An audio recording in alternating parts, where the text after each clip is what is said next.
Hello everyone, welcome to my channel. In this video, we are going to discuss about the spermatogenesis, which is one of the process of gametogenesis. हमने oogenesis already discuss कर लिया है. Link description में आप जाके देख सकते हो. Spermatogenesis means the formation of sperms. Sperms को बनने की formation, this is known as spermatogenesis.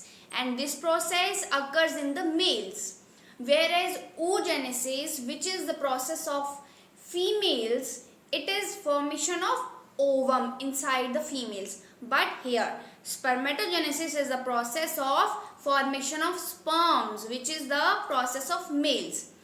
आओ अब हम स्पर्मेटोजेनेसिस को डिटेल में अच्छी तरह से एनसीईआरटी के बेसिस पे पढ़ते हैं. मेल्स में जो प्राइमरी सेक्स ऑर्गन होता है वो होता है टेस्टिस. टेस्टिस में ही स्पर्मेटोगोनिया प्रेजेंट होते हैं.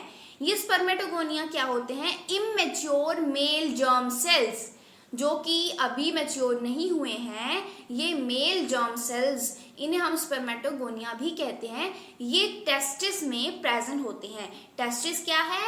मेल्स का प्राइमरी सेक्स ऑर्गन. टेस्टिस में कुछ सेमिनिफेरस ट्यूब्यूल्स होती हैं.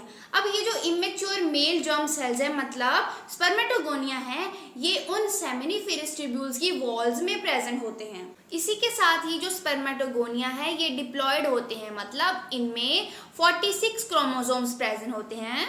इन स्पर्मेटोगोनिया में हम कुछ सेल्स को प्राइमरी स्पर्मेटोसाइट्स बोलते हैं. Primary spermatocytes. अब ये जो प्राइमरी स्पर्मेटोसाइट्स है ये पीरियोडिकली अपनी मेयोसिस डिवीजन करते हैं. जब ये मेयोसिस डिवीजन अपनी मेयोटिक डिवीजन फर्स्ट कंप्लीट करते हैं तो इससे दो सेल्स बनते हैं.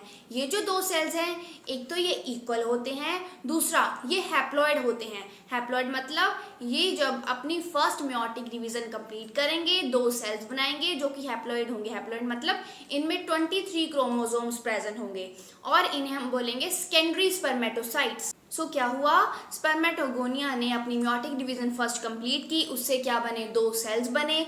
दो सेल जो कि बहुत इक्वल थे और हैप्लॉइड थे. हैप्लॉइड मतलब उनमें 23 क्रोमोसोम थे. उन्हें हमने अब नाम दे दिया सेकेंडरी स्पर्मेटोसाइट्स. प्राइमरी स्पर्मेटोसाइट्स से सेकेंडरी स्पर्मेटोसाइट्स बन गए. इसके बाद अब जो सेकेंडरी स्पर्मेटोसाइट्स हैं ये अपनी सेकंड मेयोटिक डिवीजन स्टार्ट करेंगे. जब सेकेंडरी स्पर्मेटोसाइट्स अपनी सेकंड मेयोटिक डिवीजन कंप्लीट कर लेंगे तो अब 4 इक्वल सेल्स प्रोड्यूस होंगे जो कि हैप्लॉइड होंगे. उन्हें हम बोलेंगे स्पर्मेटिड्स.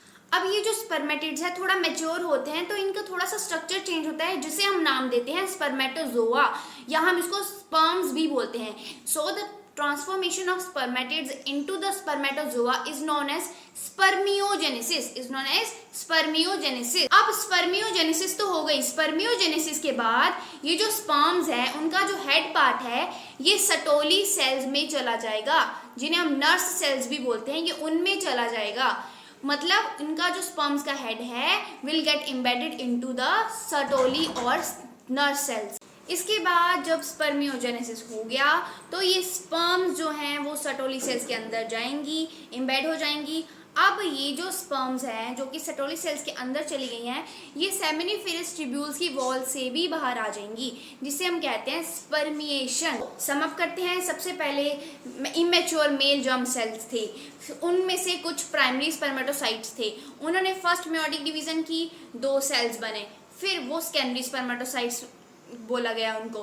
फिर सेकेंडरी स्पर्मेटोसाइट्स ने सेकंड मेयोटिक डिवीजन कंप्लीट की, वहां से 4 इक्वल सेल्स बने जो कि हैप्लॉइड थे. फिर उसके बाद हमारी स्पर्मेटिड्स आई. स्पर्मेटिड्स के बाद स्पर्मेटोजोआ बने. फिर उसके बाद जो स्पर्मेटोजोआ है वो सटोली सेल्स में एम्बेड हुए. फिर उसके बाद स्पर्मिएशन हो गई, मतलब वो सेमिनिफेरस ट्यूब्यूल से बाहर आ गए. So this was all about the spermatogenesis. I hope you like this video. Please hit the like button and subscribe to my channel for upcoming videos. Thank you so much. Bye bye.